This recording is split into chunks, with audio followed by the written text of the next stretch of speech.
السلام عليكم ورحمة الله وبركاته. ازيكم عاملين ايه؟ معاكم مس حبيبة سعد دلوقتي معاكم على اليوتيوب. ان شاء الله هشرح معاكم وهراجع معاكم الوحدة الاولى في سنة تانية اعدادي باذن الله عشان امتحان الشهر. الدرس الاول معانا حالات المادة.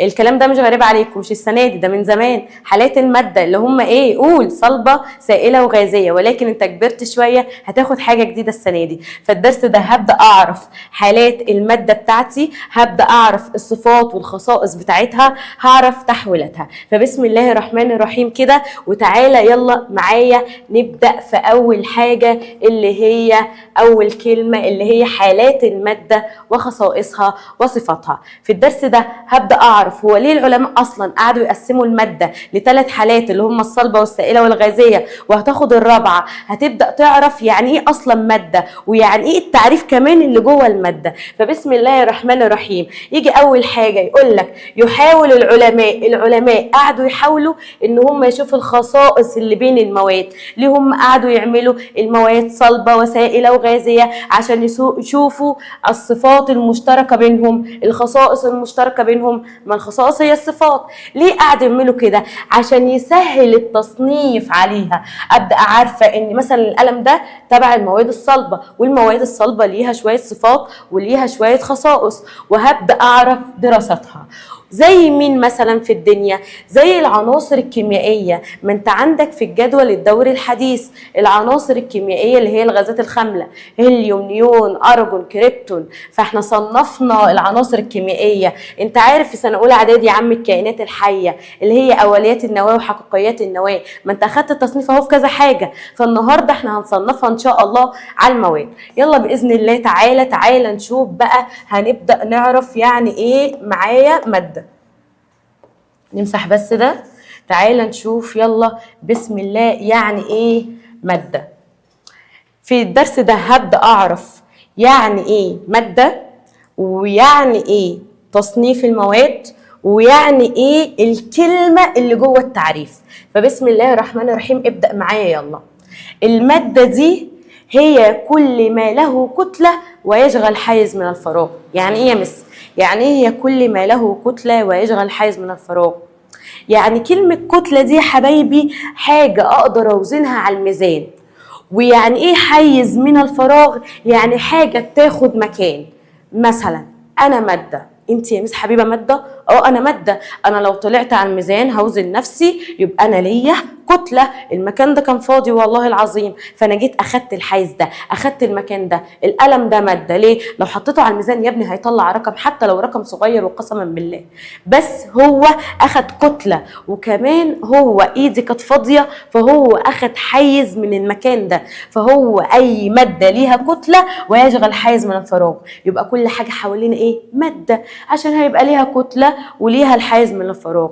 بس ما عدا حاجة خلي بالك مع مس حبيبة هتقولها لك كمان شوية. تاني حاجة بس قبل ما اخش على تصنيفها وتقسيمتها نعرف يعني ايه الكتلة. ما انا قلت لك يا ابني تقف على الميزان هيطلع ليك رقم. ايوه، يعني ايه علم يا مس؟ الكتلة يا حبايبي مقدار ثابت لا يتغير من مكان للتاني. يعني ايه؟ انا دلوقتي مثلا رقم كذا 60، هروح مثلا السعودية 60، هطلع على القمر 60، كتلة ثابتة. فانا عندي الكتلة ثابتة ما بتتغيرش من مكان للتاني. فده حاجة علمية للكتلة. طيب تعالى بقى نبدأ نشوف تصنيفات المواد. طب انا هصنف المواد اللي هم صلبة وسائلة وغازية، ايوه انا عارفهم. على اساس ايه؟ ما في حاجة هنبدأ نقسم عشانها على اساس الحالة الفيزيائية بتاعتها. على اساس ايه معايا؟ اقول الحالة الفيزيائية. برافو عليك. يلا بسم الله نخش على التصنيف بتاعها. اول حاجة على حسب الحالة الفيزيائية معايا المادة الصلبة، بعد كده معايا المادة السائلة، بعد كده ايوه انت بتقول انا سامعاك الحالة الغازية. يبقى حالات المادة على حسب الحالة الفيزيائية. احفظ معايا كده صلبة وسائلة وغازية. برافو عليك. تعالى بقى نعرف شوية حاجات على كل حاجة بالنسبة للمادة الصلبة. بس قبل المادة الصلبة والكلام ده في سؤال في الكتاب وهتلاقوه في الأسئلة وبيجي على فكرة كتير. احنا اتفقنا المادة كل ما له كتلة ويشغل ايه؟ حيز من الفراغ. قلت لك كل حاجة ايه في الدنيا؟ مادة، عشان ليها الكتلة الرقم اللي بيطلع وبياخد مكان. بس بص معايا السؤال ده. كل مما ياتي لها خصائص الماده، كل حاجه هتبدا تظهر دي ليها خصائص الماده، عدا حاجه. كلمه عدا دي بتتكرر كتير على فكره عندكم، ما عدا حاجه يعني حاجه غلط. مثلا يمس، مثلا يمس، النحاس، الموسيقى، المسطره، الكمبيوتر. مين؟ تعال نشوف. النحاس ده مثلا سلك النحاس، ما سلك النحاس برضو لو حطيته على الميزان ليه كتله هيطلع بالجرامات، برضو هياخد مكان، يبقى ليه كتله ويشغل حيز من الفراغ، يبقى انطبق عليه قانون مين؟ رد عليا، رد انت، قانون الماده. طيب تعال نشوف الموسيقى. والله يا مس هي الموسيقى ليها كتله؟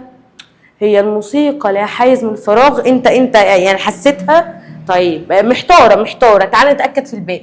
المسطره اللي عامله زي القلم، حطيتها على الميزان هتطلع رقم، او اخده مكان من المقلمه بتاعتك، يبقى ليها كتله وتشغل حيز من الفراغ. تعالى يا عم نشوف اللي بعدها. الكمبيوتر، والله ده اخد المكتب بتاعك، ولو حطيته على ميزان من غير ميزان هو تقيل، فليه كتله وبيشغل حيز من الفراغ. فالحاجه اللي انت خلاص استبعدتها وانت منهجكم معتمد على كده هي الموسيقى. طب ليه يا مس حبيبي اصلا؟ قال لك يا حبيبي اصلا عشان دي طاقه، والطاقة لا تعتبر مادة. قول معايا، الطاقة لا تعتبر مادة، فالموسيقى دي طاقة والطاقة لا تعتبر مادة. الحمد لله الأسئلة دي بتيجي على فكرة برضو زي الموسيقى، زيها زي الضوء. ما هو الضوء يعتبر ايه برضو؟ الضوء يعتبر طاقة ضوئية، فهما الاتنين زي بعض. يلا بسم الله نخش على اللي بعد كده. هنبدأ بقى نعرف دي الإجابة. النحاس والمسطرة كلهم يشغل حيز، بينما الموسيقى دي طاقة. طيب فالإجابة هتبقى الموسيقى، كاتبه لك كل حاجة.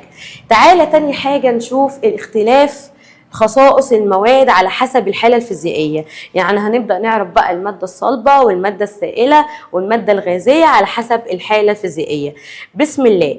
اول حاجه هنعرف الشكل بتاعها عامل ازاي، بتاعت الماده الصلبه او الماده السائله او الماده الغازيه. فانا هعرف الشكل بتاعي، هعرف الانسيابيه بتاعتي. يعني ايه الانسيابيه؟ وبالمناسبه على فكره كلمه الانسيابيه دي بتتحط معاها حاجه تاني، التدفق، وهتلاقيها هتظهر كمان شويه. فالانسيابيه هي التدفق على فكره. في اختلاف بسيط بس مش عليك يا تانية اعدادي. فاول حاجه هندرسها شكلها عامل ازاي، الماده الصلبه والسائله والغازيه تدفقها عامل ازاي، سواء بالماده الصلبه او السائله او الغازيه. دي اول حاجه. تاني حاجه هنبدا ناخد الحجم بتاعها عامل ازاي. هل حجم الماده السائله بيتغير لما اغيره من مكان للتاني، يعني من كوبايه للتانيه؟ طب الماده الغازيه ايه اخبارها؟ الانضغاط، هل مثلا لما ادوس جامد على الميه باي حاجه، وهوريكم فيديوهات دلوقتي عليها تنضغط ولا تفضل زي ما هي؟ هنشوف دلوقتي. اخر حاجه القابليه للانتشار، يعني الحاجه بتبدا تنتقل في الماده الصلبه والسائله والغازيه بسرعه ولا بطيئه؟ هي دي الفكره. فبسم الله تعالى معايا. اول حاجه هاخد الشكل والقابليه للانسان.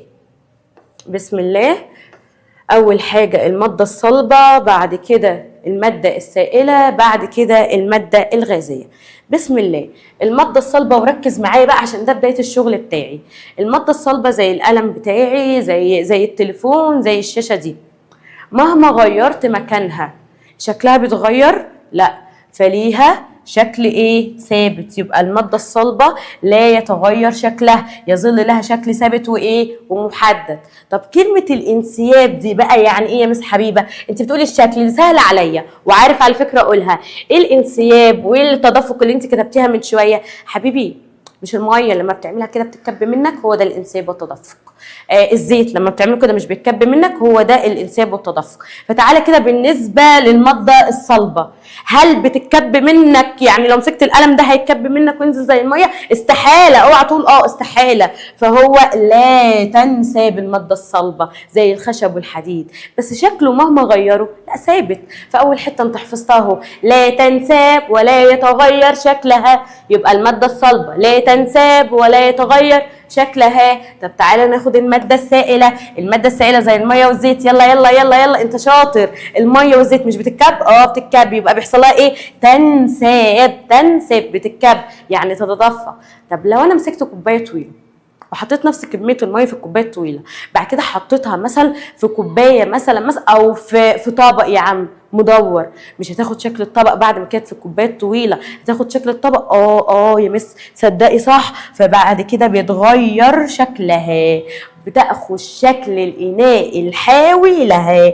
يبقى الماده السائله بتتكب ولا بتتكبش؟ بتتكب. يعني بتتكب يعني في العلوم قولوا الكلام علمي، يعني تنساب يعني تتدفق. يتغير شكلها بيتغير شكلها من حاجه للتانيه. تعالى نكمل. الماده الغازيه حلوين، بتبدا ان هي تتدفق او تنساب.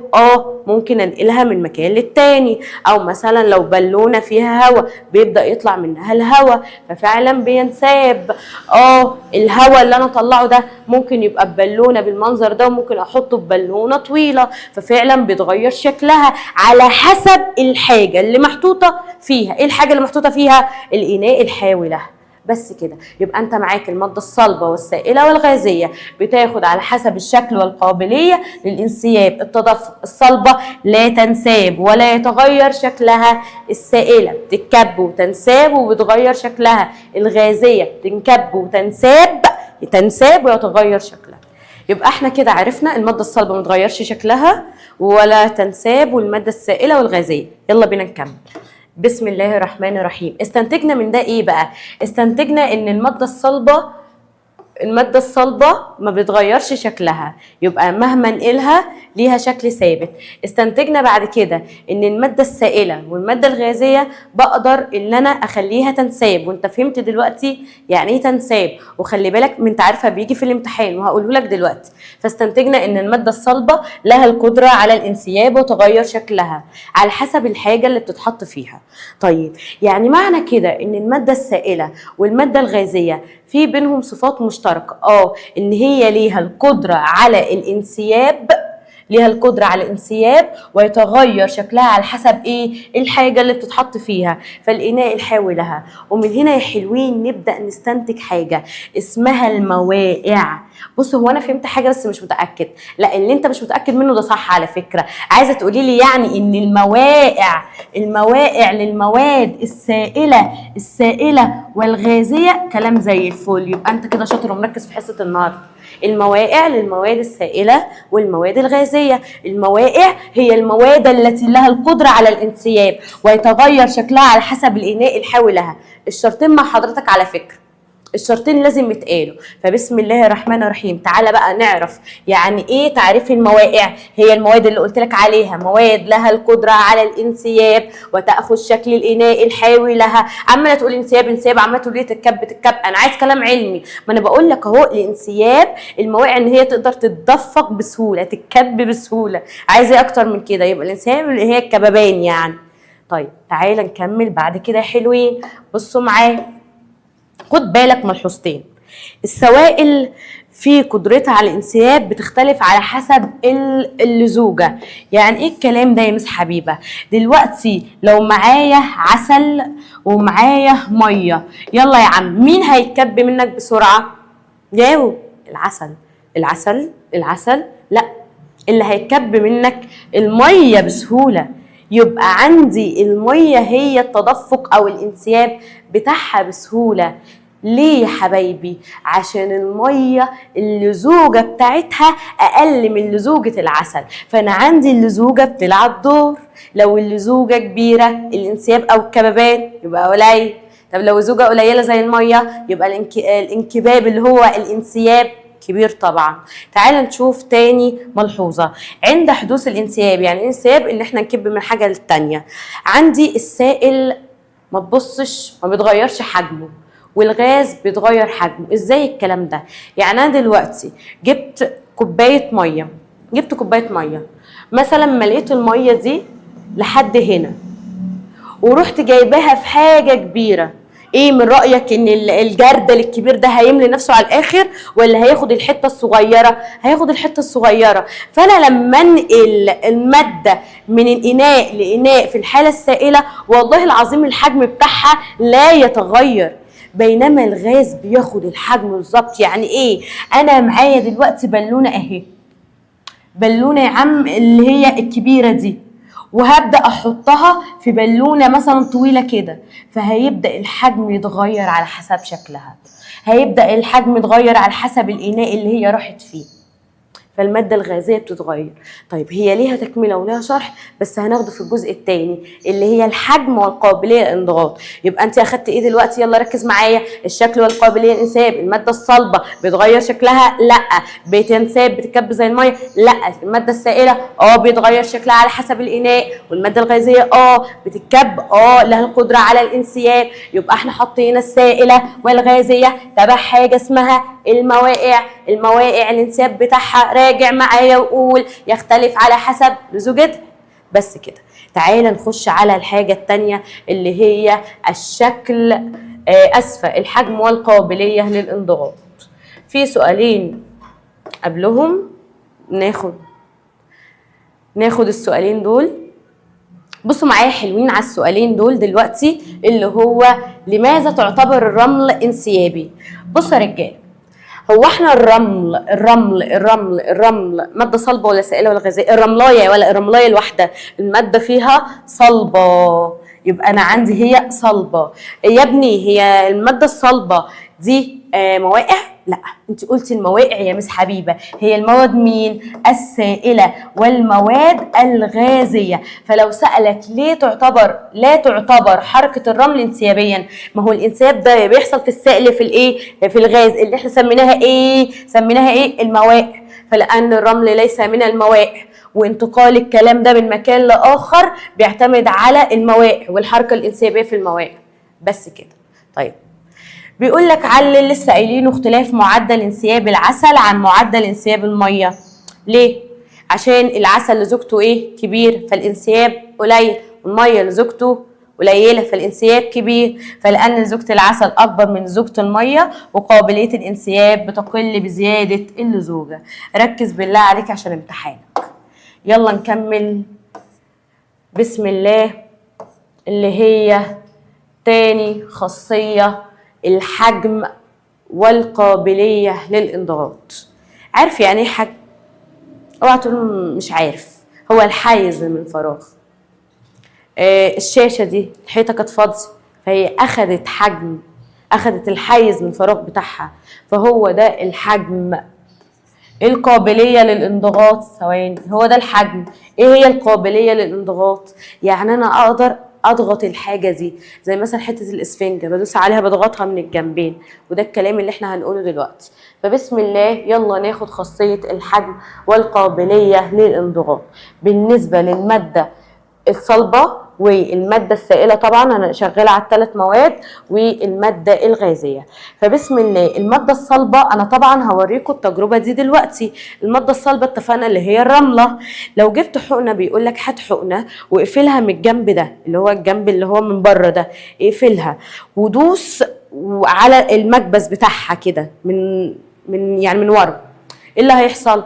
قال لي والله العظيم وهتشوفها في الفيديو ان مش هيقدر يتحرك. فانا عندي الماده الصلبه لا تنضغط. فمثلا الحقنه كانت واقفه عند 30 سنتيمتر مثلا مكعب، برضو بعد ما ادوس واحاول وادوس برضو هلاقي 30 سنتيمتر مكعب، فلا يتغير حجمها. يبقى لا تنضغط ولا يتغير حجمها. يبقى ركز معايا، الفيديو هيثبت لك المعلومه دي اكتر. تعالى ناخد بقى المواد السائله. لو جبت ميه وقفلتها، مش بقول لك مفتوحه من الناحيه دي، انا بقول لك انا قافلاها وانت هتشوف دلوقتي. قعدنا ندوس لقينا لا، برضو مش عارفه ادوس، ما اتحركتش فلا تنضغط. الحجم مثلا لو عندي 50 مثلا هلاقيها برضو لسه واقفه عندي 50، فليها حجم الثابت. طب تعالى يا عم معايا للهواء، برضو احنا قافلين من هنا، قعدنا ندوس عليه فهلاقي انها بتنضغط عادي. بص المفروض ان دي تنزل شويه، بس دي مش مظبوطه الصوره دي. فالمفروض ان مثلا هنا عند 50 تنزل بعد كده الاقيها عندي 30 فتنضغط، والحجم كان عند 50 بقى 30، فالحجم بتاعي بتغير. طبعا عشان الكلام ده يثبت احنا بتاعت علوم لازم نشوف فيديو. فبسم الله كده جهز نفسك للفيديو وبص معايا يا عم على الفيديو اللي هيظهر قدامك. فبما اننا احنا بتاعت علوم فاحنا لازم نقيد كلامنا ده بالفيديوهات عشان كمان المعلومه تثبت. فبسم الله الرحمن الرحيم، بص معايا يا عم على الفيديو ده. هيبدأ يجيب لي اللي هم الثلاث حقن، واول حاجه معايا حبوب دي ماده صلبه وهيقفلها من قدام، عمال يدوس من ورا ما انضغطتش ولا اتغير حجمها، فالمواد الصلبة لا تنضغط ولا يتغير حجمها. بص بعد كده هيجيب ايه؟ هو هنا مستخدم لحد دلوقتي الغاز اللي هو الهواء، وحاطط ايده قدامه قافلها. بص الحقنة عمالة تروح وتيجي، يبقى بتنضغط، وايه اللي بيحصل؟ بيتغير حجمها. طيب اهي عمالة تروح معاه وتيجي، فبتنضغط وتغير حجمها. ثبت المعلومات دي. طيب بعد كده هيبدأ يحط فيها المية. المية ايه؟ تبع الحالة السائلة، وبرضه هيحط ايده ويقفلها من قدام، فهو هيحط ايده من هنا، بيطلع بس الهواء منها وحط ايده كده، عمال يدوس يدوس، ما بتنزلش، يبقى لا تنضغط. طب السن اتحرك، هي عند تقريبا ايه؟ حاجة وخمسين، ما اتحركتش معايا، فهي الحجم ثابت ولا تنضغط. بسم الله، يلا نخش على اللي بعد كده. هنستنتج بقى من الكلام ده شوية حاجات. اول حاجه ان الماده الصلبه والماده السائله الحجم بتاعها ماله؟ الحجم بتاعها ثابت وما بتنضغطش. كلمه ثابت يعني محدد، ليها رقم معين اشتغلت بيه طول المساله، فالحجم ثابت، الحجم محدد وما بيتغيرش، او ليس لها قابله للانضغاط. بس كده. طيب نشوف بعد كده المواد الغازيه بتنضغط، والمواد الغازيه لها قابليه للانضغاط. طيب لما عملنا الانضغاط ده، مش بدأ الحجم ان هو يتغير؟ فضلت اقلله او ازوده. فالقابليه للانضغاط تعرفها ايه؟ اللي انا ببدا اقلل حجم الغاز بتاعي. ما احنا ليه في التعريف الماده الغازيه يا حبايبي؟ عشان احنا عارفين مين الماده الوحيده اللي انضغطت معانا؟ الماده الغازيه. الصلبه انضغطت؟ لا. السائله؟ لا. الغازيه هي اللي انضغطت. فانا عندي القابليه للانضغاط اللي انا قادره اعمل في الغازيه لما زودت الضغط عليها. تعالى نكمل بقى. بسم الله. هنجيب السبورة بقى، نقلب بقى. تعالى ناخد آخر خاصية من خواص الحالة الفيزيائية، اللي هي خاصية الانتشار، ودي لذيذة جدا، لذيذة جدا جدا. بص حبايبي، الصورة اللي ظهرت هنا قدامنا، تعالى نرجع تاني ليها عشان هي اللي على الشرح. الصورة دي بتمثل عملية الانتشار. طبعا في الصورة أو في المثال اللي عندك في الكتاب جايب مادة لونها بنفسجي. المادة اللي لونها بنفسجي دي من برمنجانات البوتاسيوم. فاحنا هنجيب المادة ديت وبدأنا نكبها هنا. فانت شايف معايا ايه؟ شايف معايا ان حوض السمك ده كان فاضي ما فيهوش لون. اول ما نزلت لون في الحته دي، فبدات ان هي الانتشار ده يبقى موجود في الحته دي بس، ولا بعد شويه سواء دقيقه او دقيقتين 3 دقائق، المهم مش هياخد اكتر من كده يعني، لقيت ان هي ملت الاناء كله. لقيتها ان هي ملت الاناء كله يا مس حبيبه. طيب يا حبايبي، مش الحته دي كانت مليانه وبعد كده راحت للمنخفض؟ يعني هي هنا اللي كان فيها لون المرتفع بعد كده راحت المنخفض. فدي بقى الانتشار هي حركه دقائق الماده من المرتفع الى المنخفض. انا مريحك اهو اصلا ملوله لك الدنيا، من التركيز المرتفع للتركيز المنخفض. دي خاصيه ايه؟ الانتشار. وبرضه افتكرها بالرسمه اللي معايا دي. تعالى نكمل بقى، احنا هنبقى حبيبه بقى. بسم الله الرحمن الرحيم.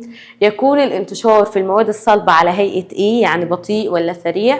وفي المواد السائلة اخباره ايه؟ وفي المواد الغازية اخباره ايه؟ بصوا معايا يا قطايط. في المادة الصلبة قال لك تعالى نعمل اسفنج، ودي عندك في المنهج على فكرة، ده مش حاجة بنهزر بيها. فالمادة الصلبة تعالى دي يا عم هات الاسفنج وتعالى حط عليها اللون. قال لك كب عليها برمنجانات البوتاسيوم. فلقيت ان الصبغة في الاسفنجة، ودي انا عملت لكم التجربة عليها قبل كده، ان هي بتنتشر بطيئة جدا فيها. طيب تعالى نشوف اللي هي في الكوبايه. لقيت ان الانتشار بتاعها متوسط، ولا هو سريع قوي في ثانيه يعني بغمضه عين، ولا هو بطيء، لا ده متوسط. طب تعالى في الحاله الغازيه، لو احنا رشينا معطر في ثانيه هتبدا توصل لك ريحه المعطر هنا. فانا عندي انتشار في المواد الغازيه ده سريع جدا. المثال عليك والله العظيم، والله الامثله عليك. انتشار خيره البروم في الهواء، ابخره البروم في الهواء. طبعا انت عارف البروم هو ايه؟ اللافلز السائل وحيد. طب ليه محطوط عند الغازيه؟ فكر انت.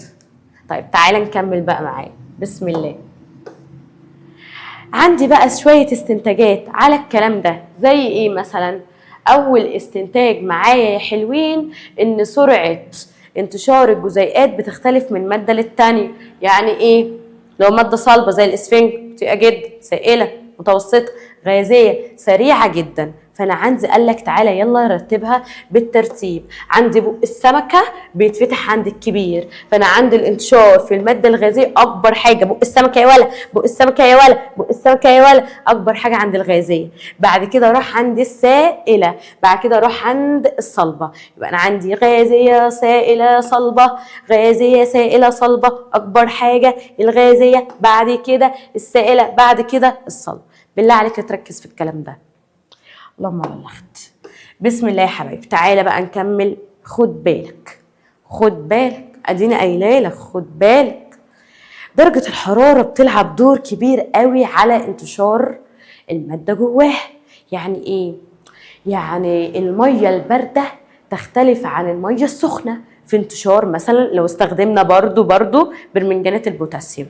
ازاي؟ هقول لك ازاي. لو هي سخنه تنتشر بسرعه، لو هي مثلا بارده ابطا شويه. ازاي يا عم؟ هأيدك بالفيديوهات يا عم، مش احنا علوم؟ حاضر هأيدك بالفيديوهات.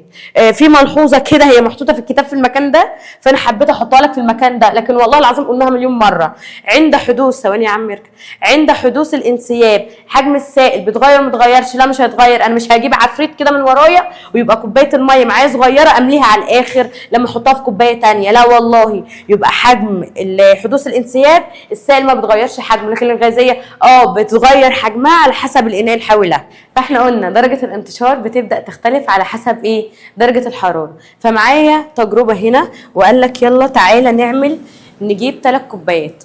اول حاجه الميه السخنه وحط فيها اي لون، فلقينا الانتشار بسرعه. بص هنا في درجه حراره الغرفه بطيء شويه، البارد ابطا خالص. هيعملها تاني على فكره في الماده اللي هي السخنه بسرعه هي جدا، في اللي هي درجه حراره الغرفه ابطا شويه، لكن البارده ابطا اكتر. فانا عندي كده الانتشار بيختلف على حسب درجة الحرارة. الملحوظة دي مهمة وركز عليها، زيها زي اللزوجة. بسم الله الرحمن الرحيم. يلا نخش على اللي بعد كده. ركز معايا بقى يا عم. الجدول اللي انا عاملاه لك ده جدول من مس حبيبه. عارف اللي هو بقول لك ايه؟ خد جدول سفاح دباح لماح. هو ده الجدول. لمم لك كل حاجه من حيث الشكل والاناء والقابليه للانسياب وقابليه للانضغاط والحجم وسرعه الانتشار. انا عندي الماده الصلبه زي القلم، راجع معايا بتغير شكلها؟ لا يتغير شكلها، ليها شكل ثابت. لكن الماده السائله بتختلف على حسب الاناء الحاوي لها. هو الغازيه بتغير شكلها على حسب الاناء الحاوي لها، الغازيه تغير شكلها على حسب الاناء الحاوي لها. طيب تعالى ناخد بعد كده الانسياب. قلنا الماده الصلبه بتتكب زي الميه، قلت لي لا ما بتتكبش زي الميه، يبقى قلت لك غير قابله للانسياب. واخدنا السائله بتتكب، زيت وميه بيتكبوا، يبقى قابله للانسياب. الغازيه قابله برضو للانسياب. تعالى ناخد الانضغاط ده بالفيديو، افتكر الفيديو اديني قلت لك.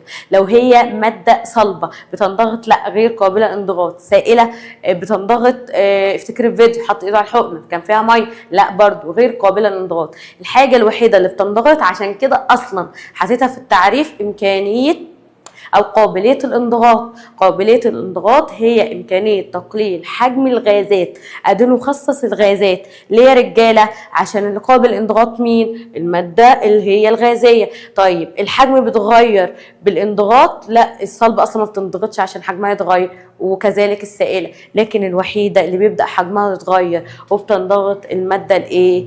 الغازية. طيب ناخد سرعة الانتشار في المادة الصلبة. الاسفنجة بطيئة جدا. دخلنا بعد كده على السائلة متوسطة، بعد كده الغازية سريعة جدا زي أبخرة البروم. لازم توضح أبخرة البروم.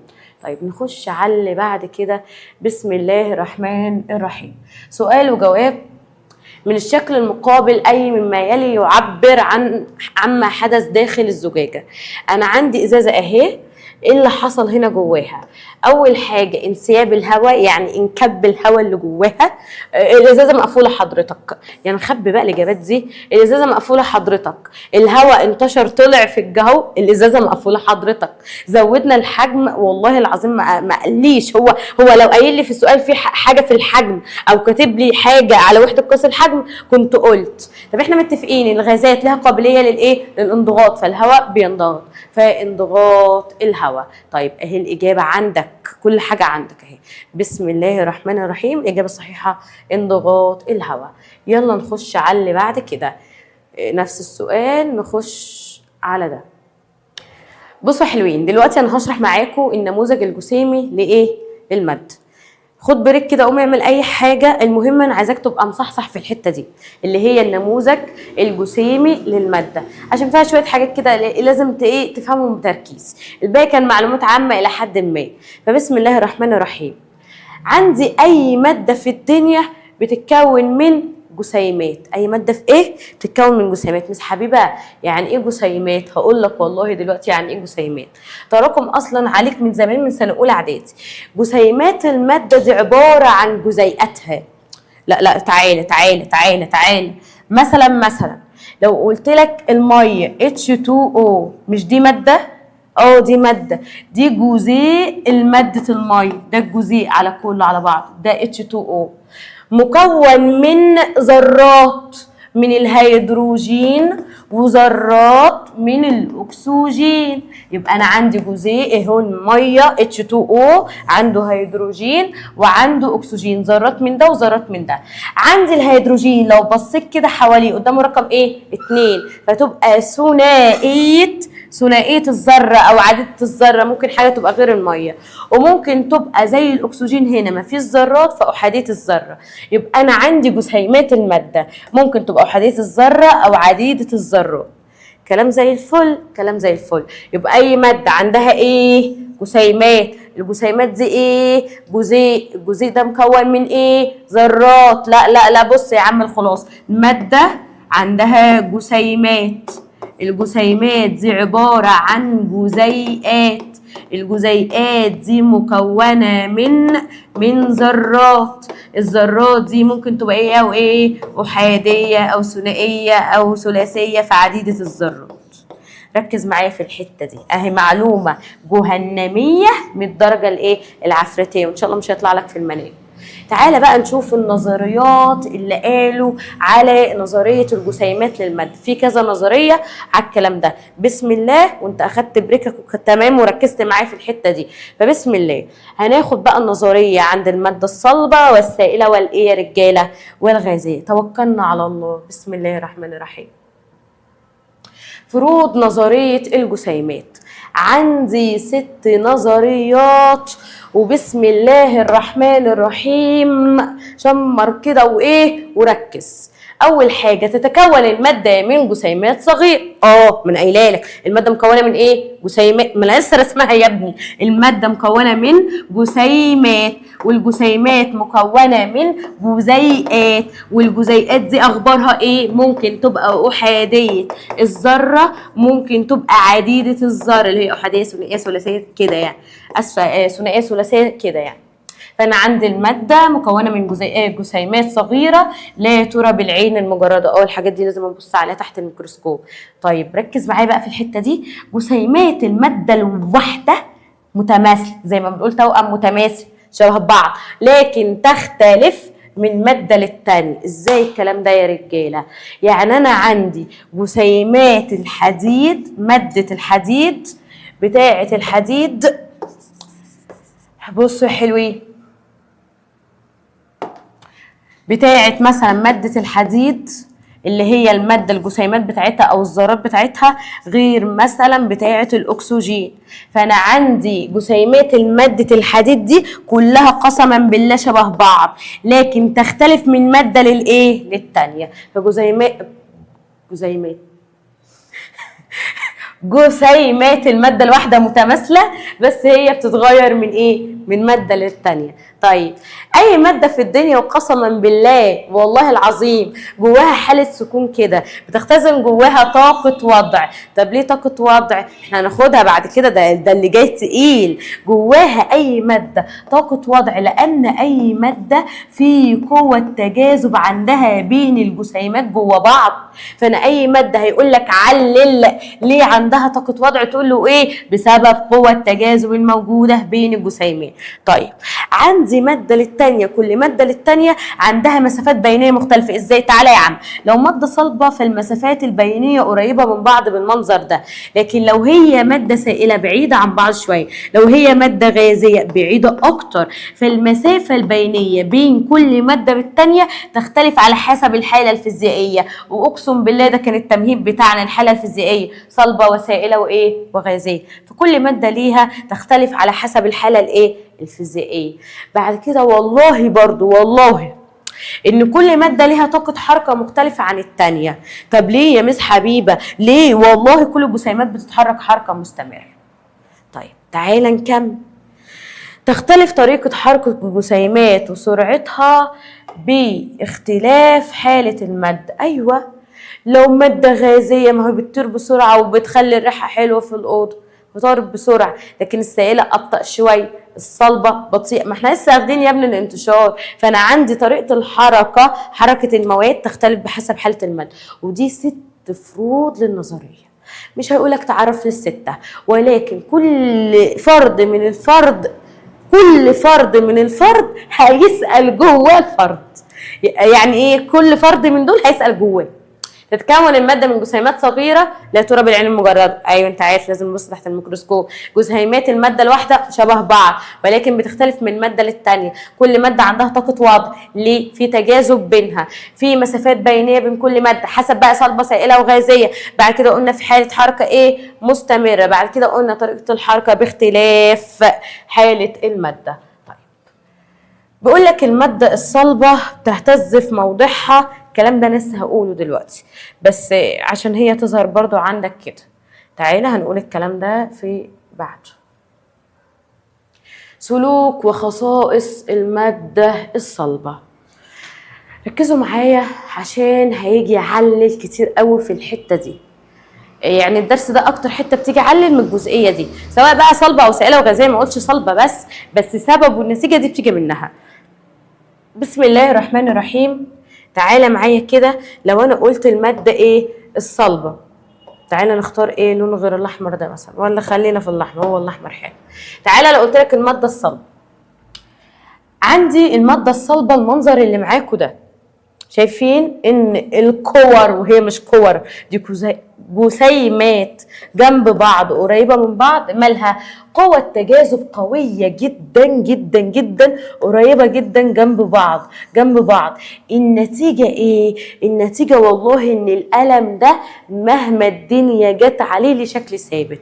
فالقلم لشكل ايه؟ ثابت. طب قلنا بتتكب زي المية؟ لا، وغير قابلة للانسياب. يبقى لما يجي يسألك علل النتيجة المترتبة على قوة تجاذب قوية جدا، تقول له نتيجة ايوه الترابط بينها قوية، مش اي حاجة تغير من شكله. فانا عندي شكل ثابت وغير قابل للايه؟ للانسياب. برافو عليك، انت عيل شطور اهو. تعالى نكمل. المسافات البينيه، في مسافات بينيه ولا شايف مسافات بينيه؟ لا، ما فيش مسافات بينيه، صغيره جدا، يعتبر ما فيش. فالمسافات البينيه صغيره جدا. النتيجه المترتبه على كده، بص يا عم، حجمها ثابت وعندي غير قابله للايه؟ للانضغاط. يبقى المسافات البينيه عشان صغيره فالحجم خلت الماده الصلبه الراجل لما قعد يضغط بالحقنه كده فما انضغطتش وحجمها ايه؟ فضل ثابت. تعالى نشوف دي، ودي اللي هي كانت فاتت.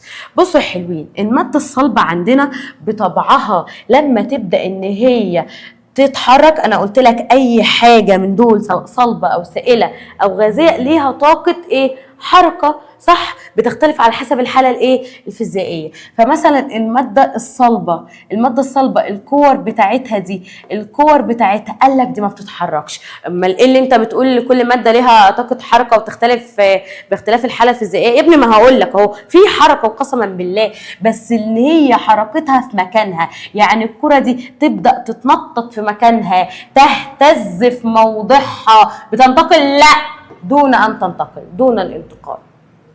دي اللي هي الماده الصلبه. النتيجه على كده ايه؟ قلنا الماده الصلبه زي الاسفنجه انتشار بطيء جدا، فالانتشار في الماده الصلبه بطيء جدا. خلي بالك، علل وما النتائج في الحته دي كتير قوي، علل وما النتيجه في الحته دي بجد كتير قوي. يبقى تاني، قوه التجاذب لما تبقى قويه يبقى الماده ليها شكل ثابت وغير قابله للانسياب. المسافات البينيه في الماده الصلبه انت بعينك شايف ان هي صغيره جدا، يبقى ليها حجم ثابت وغير قابله للانضغاط. طيب لو هي بتتحرك في مكانها فالانتشار بطيء جدا.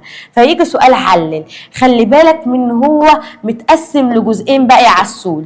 ايه والحاجه ليها شكل وحجم محدد. الشكل في الحته دي بسبب ان قوه التجاذب قويه جدا، دي لازم تقولها. بعد كده الحجم في الحته دي بسبب المسافات البينيه بينها صغيره جدا، فانت لازم تقول قوه التجاذب قويه جدا والمسافات البينيه صغيره جدا.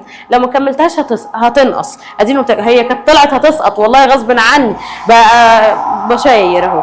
تعالى يلا نكمل. لما نخش بقى على الحالة السائلة، بسم الله ناخد السبب والنتيجة بتاع كل واحدة فيها. بسم الله الرحمن الرحيم. نفس الكلام بس انت هتشوف بعينيك من الرسمة هنا. يلا يا عم، قوة التجاذب ايه؟ كبيرة، يعني قوة التجاذب بين المواد كبيرة جدا، كانت قريبة جدا زي المادة الصلبة؟ لا، ده في هنا مسافة، أنا شايف مسافة بعيني. طب هي مسافتها عاملة زي السائلة بالمنظر ده بعيدة عن بعض؟ لا برضه، دي وسط. فبقول إن هي التجاذب بينهم ضعيف بس مش ضعيف قوي، ضعيف بس ضعيف نسبيا، يعني متوسط في العلوم. فهو التجاذب ضعيف بس ضعيف نسبيا. النتيجة أول ما تسمع قوة التجاذب تجري تفكر في مين؟ في أول حاجة الشكل والقابلية للانسياب. يا ابني كوباية المية مش بتبدأ تتكب منك من كوباية للتانية؟ مش عاجبك الكوباية دي، فضيها في كوباية تانية.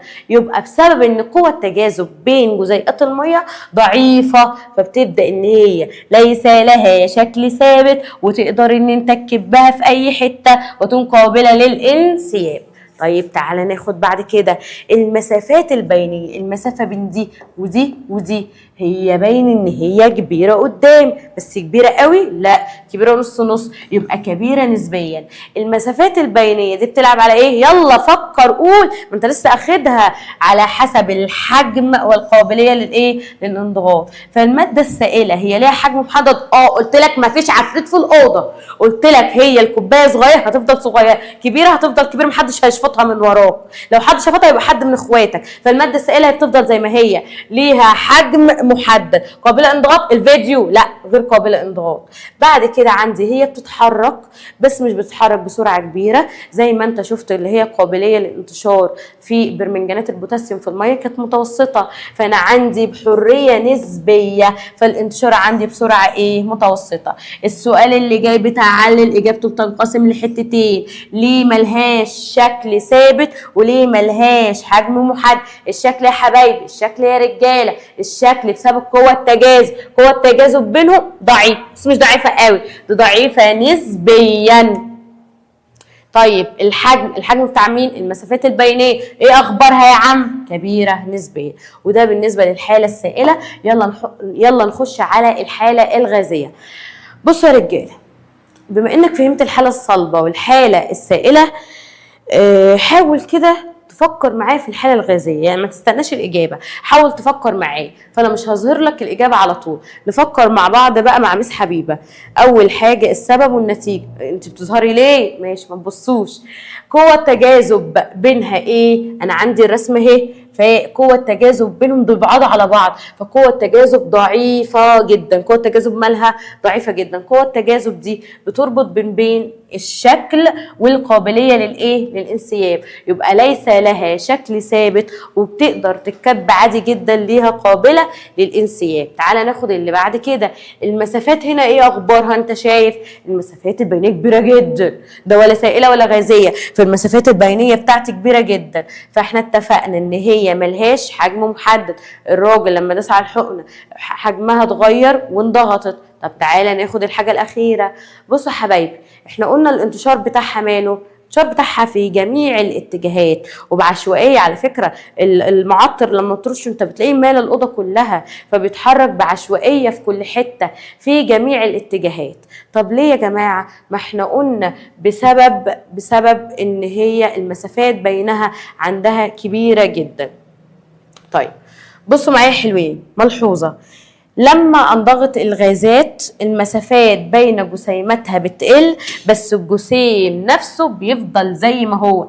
تاني انضغاط الغازات يقلل المسافات البينية، مما يؤدي الى تقليل حجم الغاز دون التغير في حجم الجسيمات. ازاي يا رجالة؟ بصوا يا جماعة معايا، لما مثلا انا معايا غاز لحد هنا، فانا مسكت بالحقنه مثلا دي عند 50 نزلت عند 30، فانا قللت الحجم لما عملت انضغاط مين؟ للماده الغازيه، فانا قللت المسافات البينيه بينهم، كبستهم على بعض، بدل ما كانوا مرتاحين في الحته دي لا خليتهم كلهم مزنوقين في الحته دي، يبقى انا قللت المسافات. طيب الجسيم الواحد ضغطت عليه عملت فيه حاجه او هو حصل له اي انضغاط؟ لا، في المسافات البينية هي اللي بتبقى تقل، لكن دون التغير في حجم مين؟ الجسيمات. يجي بقى السؤال العلل اللي انت عرفت ليه كام اجابة؟ 2. ليه حجم، ليه شكل؟ الشكل بسبب قوة التجاذب. طب ليه حجم؟ بسبب المسافات البينية اهي قدام. بصوا يا حلوين، الحركة البروانية. الحركة البروانية دي انت أول مرة تسمع عنها، لكن هي سهلة وبسيطة ولذيذة. الحركة البروانية جاية على اسم العالم طبعا اللي اكتشفها، لا مش هيسيب حاجة. فالعالم الحركة البروانية نسبة للعالم روبرت براون. طيب هي عن طريق ايه؟ عن طريق ان هو جاب حاجه زي حبه اللقاح. ايه هي حبه اللقاح يا مس؟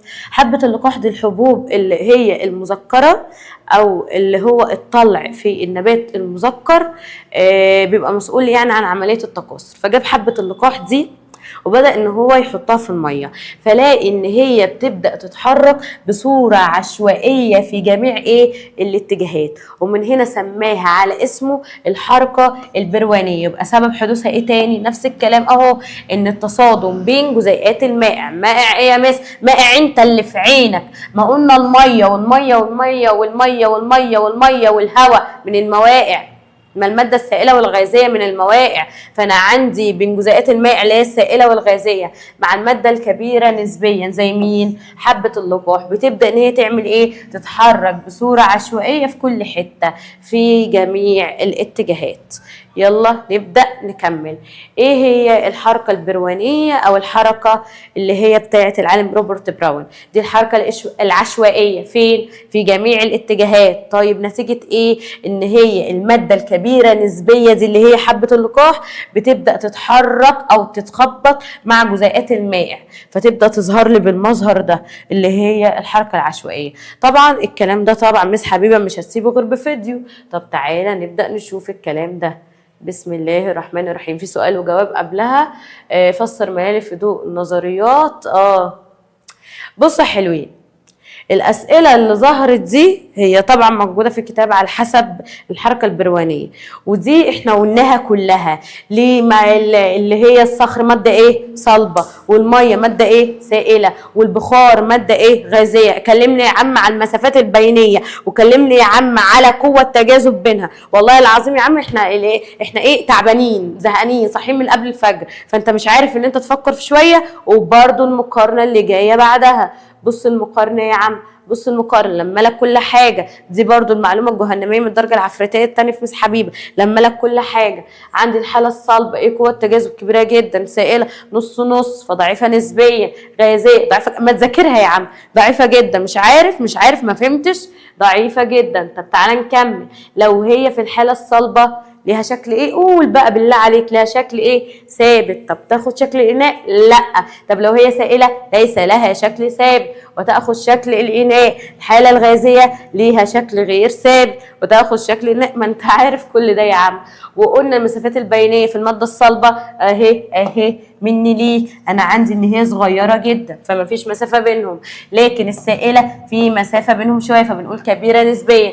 الغازيه بعيده عن بعض جدا فكبيره جدا. تعال نشوف السلوك على الخاصيه المترتبه. بيبدا ان هم يكون لهم حجم ثابت وغير قابله للانضغاط، كل دي مراجعه. والسائله حجم ثابت وغير قابله للانضغاط، لكن الغازيه اللي حجمها بيتغير وقابله للانضغاط. قلنا يا جماعه ان الحاله الصلبه بتهتز في موضعها، قلنا الحاله السائله بتتحرك بس يعني حركه ايه؟ متوسطه نسبيا، لكن الماده الغازيه بعشوائيه في جميع الاتجاهات. قلنا النتيجه عن اللي هي اهتزازات الجسيمات دي اللي هي الانتشار، فيكون الانتشار بطيء جدا، متوسط جدا، سريع. حلوين كده بقى. بعد ما تخلصوا المذاكره لموا كل الكلام بتاعكم في جدول، وانا مش سايباكم، عامله لكم الجدول لامم كل حاجه قلتها من اول حصه لحد اللحظه دي.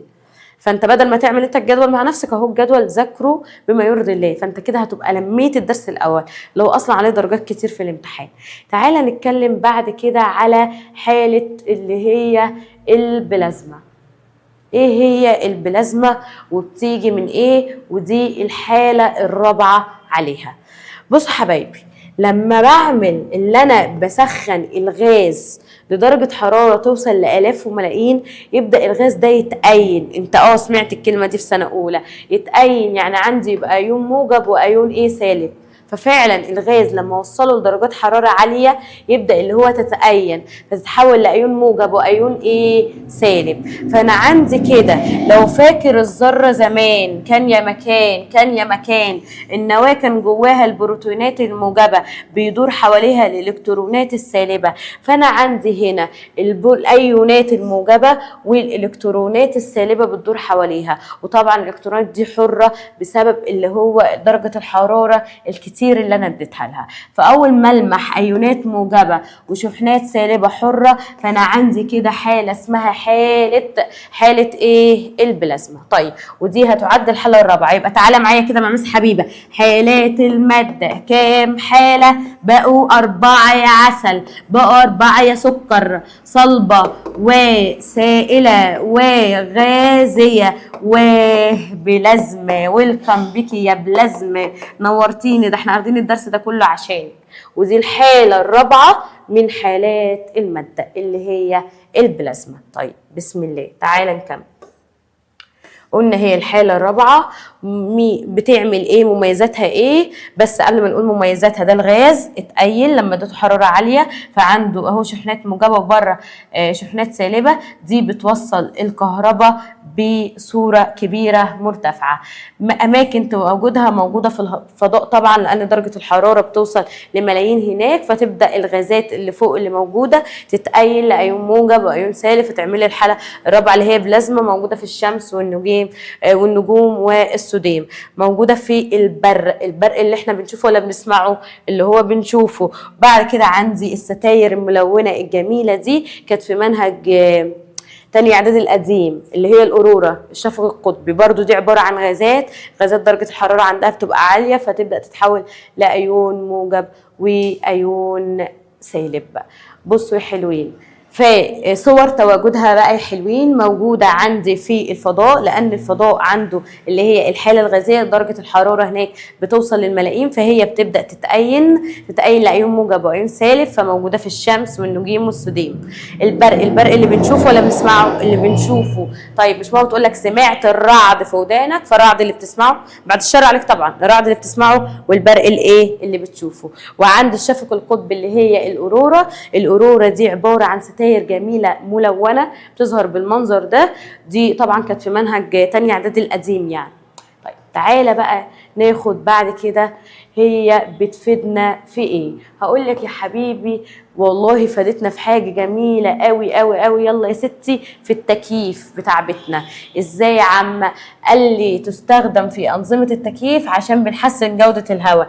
ازاي؟ الغاز بيخش عند الكهرباء فمجال كهربي عالي، فابدا احول الغازات اديتها مجال كهربي عالي فتبدا ايه ايوه قول تتأين، فتتحول لايه؟ ايون موجب وايون ايه؟ سالب. الايونات دي، الايونات المشحونه دي بتعمل ايه؟ الايونات المشحونه هيقول لك ليها اهميه، هتقولوا ليها اهميه. بتعمل على تفكيك اللي هي جزيئات الهواء الضاره اللي فيها الجراثيم والفيروسات، عشان الهواء اللي يطلع لك يبقى اكثر ايه؟ نقاء. والحمد لله انا كده خلصت معاك. الحمد لله انا كده خلصت معاك الدرس الاول. طبعا مش هسيبك كده، انا هتأكد منك اللي انت ذاكرت وهشوف في التدريبات هتعمل ايه. ان شاء الله موفقين باذن الله، والسلام عليكم ورحمة الله وبركاته.